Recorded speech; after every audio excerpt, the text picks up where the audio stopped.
talking to the Sunday Times, he said season 2 will have more blood, more spectacle. And this is, I have more, but I want to pause on this one, kind of throw it to you guys. He said that starting next season, the show's going to feel more like it's in the middle run of Game of Thrones. Like we've had our setup, we have our characters, and now everything feels earned so we can kind of get to it. That makes sense. I mean, I remember last week we talked about how, hey, this episode 9 kind of feels like an episode 1 of season 2. Like we're kind of starting this new chapter. Mm-hmm. And I that made sense at the time, but I think after this episode and just like the whole arc of season 1, the intention behind the arc of season 1 has become clear. Mm-hmm. It was establishing this part of this time period and these characters and setting up the main thing. And the main thing is the Civil War. Right. I think that's what's been so exciting about this whole season, because you could so easily start this show at the death of Lucerys. Like you could start it at the quote inciting incident. Yeah.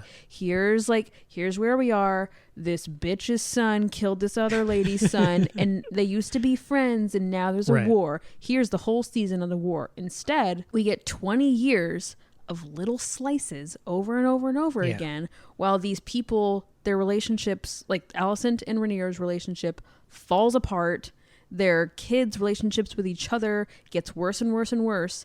And this is definitely the inciting incident, but it's not like it was all fine and dandy and rainbows before this. And so we've seen all of that leading up to what is now going to begin. And I think that makes the beginning of the war and the stakes of the war and the consequences of the war mean so much more compared to just starting it at the beginning of the war like many history books would. That's exactly what this is. It's the origin story for the Dance of Dragons, right? Mm-hmm. And I think we needed this first season for everything to feel earned. Mm-hmm. Now that we have all of these tapestry moments, the big... The bright points in the history of these characters growing up and then seeing them procreate and seeing what their kids are like. That is so integral to the rest of this family drama that's going to play out over the next 3 seasons. Totally. And I know it was a lot. It was a lot of reboots, essentially, a lot of a whole season's worth of pilots. But I think at the end of the day, it's going to prove more fruitful than if we had just jumped straight in with not a lot of understanding of the background of these characters. The issues that we had with episode 9 being sort of slow and feeling a little weird because those characters hadn't necessarily earned a lot of screen time yet, that was them doing that. That was the showrunners putting in the work to make us care a little bit more about those characters who up until then had been pretty unsympathetic, right? And still less sympathetic than Rhaenyra's side, but we got more meat on the bones of those characters. And it made episode 10 mean way more too. So there was a little slider I could do on Instagram. It was very scientific. It was this little scale of you pull an emoji across the screen, and the farther you pull it, the more the fire, the more you like it. And I was asking people, what's your general impression? What do you think now that we have all of season 1 behind us? And in aggregate, it was about 95% of the way there. People seem mostly happy. All right. As maybe a way to wrap up, what'd you guys think of the season? Well, I participated in that poll, and I put my little emoji at about 95%. I put her all the way up. Okay, fine. Me too. I mean, overall, super happy with this season, with this show. It's so exciting.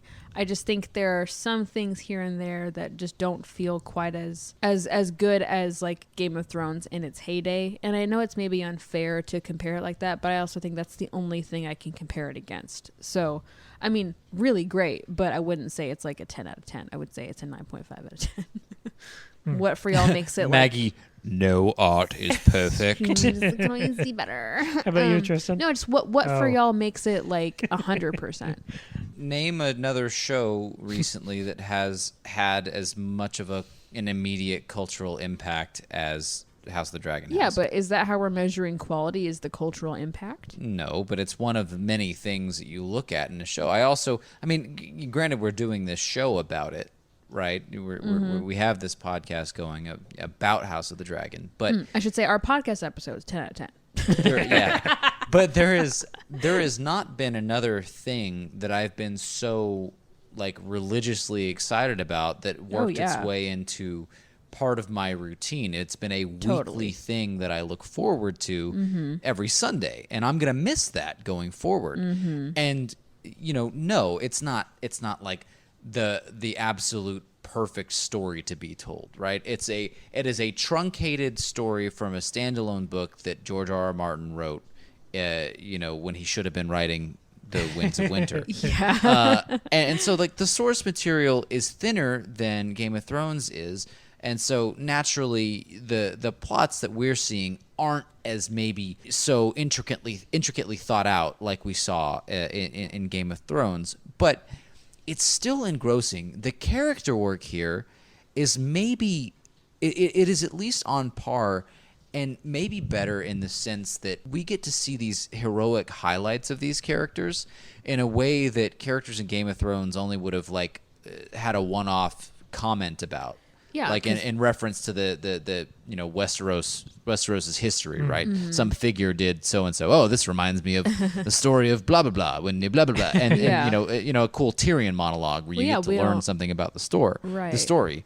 Because we don't get 20 years with these characters in Game of Thrones. We get maybe 10 years. Yeah. So exactly. So like it's the pace is less glacial in terms of how we get to see the plot develop. Yes, they've taken 10 episodes to sort of set up the Civil War, but they also didn't take 7 seasons.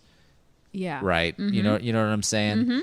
Yeah. So I like the improvement as far as pacing. I like the new crop of actors that we're getting to see. We've seen excellent performances from everybody, including people we maybe didn't expect to be knockouts. Like, in my opinion, Rhaenys.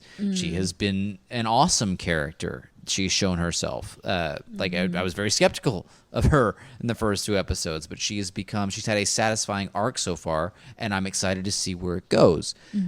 So all of those different things, I care about so many of the storylines of all of these characters at this point, and I'm interested. I've been fed enough interesting things about these people to want to see more.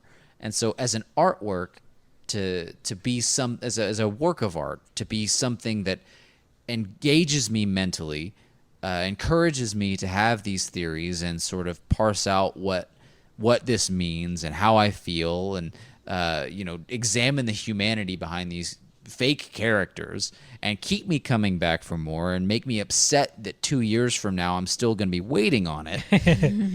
I think that, to me, that justifies giving it a full flames or whatever. Cam? I think it is the benefit of experience and sort of the confidence of success coming together into this beautiful little smoothie where we get an 8-episode arc of Viserys, which rivals any moment Game of Thrones ever touched, any moment any TV show has ever hit for me. Really? The end of that 8th episode with him just getting to the throne, yes. Not even like The Haunting of Hill House or 6 Feet Under or something? Yes, it's at that level. Wow. It's at that, him surviving enough Breaking Bad? to show up when the doors open, and then him walking to the throne, Daemon giving him the crown. Yes, that is up there with anything. that was pretty good. Anything I've ever seen. But you also get the confidence of, well, we had Tyrion, and Daemon is certainly not Tyrion. But there's a little sprinkling of that in there. But let's have him kill his wife 2 episodes in and beat people up and murder other people. Yeah, that's fascinating. But to take those risks and have the experience and expertise to know how to play that off, to get someone with that X factor charisma. Yeah. And like you said, to show us this first season and not jump to the inciting incident and then let's just go normal TV tropes. Because if we'd done that, the first discussion we would have had, it's like, oh, so there's 2 Cerseis who don't like each other now. That's all we would have known about Rhaenyra and Alicent. Yeah. So throwing us those curveballs of the recasting, of someone like Kristen Cole getting this arc, we never would have understood his character if we hadn't seen this. Right. There's so much potential. There's so much to dig into of every episode.